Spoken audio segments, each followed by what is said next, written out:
राजकीय भाषण मी सांगितलं तसं मला करता येत नाही, पण काही घडामोडी काही गोष्टी सांगणं गरजेचं आहे. बाजार का दिला, कसा दिला, कुणी दिला हे पण सांगणं गरजेचं आहे.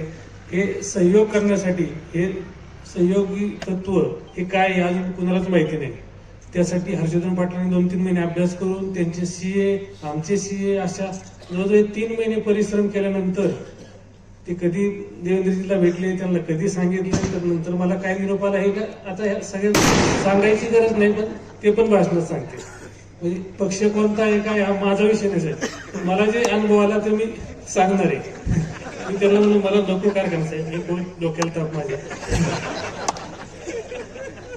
आणि राजकीय खूप डेंजर लोक असतात साहेब, कधी एकत्र येते ना मला कधी करते साहेब, मला नको यायला. आणि हा कारखाना सगळ्यांच्या डोळ्यावर येईल. हा सगळा कारखाना म्हणजे भाऊंनी जे उभा केला हा कारखाना चांगला चालावा हे हर्षवर्धन पाटलांची किंवा त्यांच्या कुटुंबियाची जी तळतळ आहे हे मी जवळून पाहिलेले.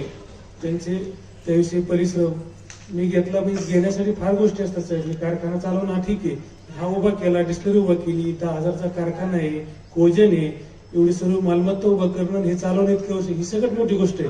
त्याबद्दल मी भाऊंचं आणि हर्षवर्धन पाटील परिवाराचं परत एकदा सभासदांचा आभार मानतो.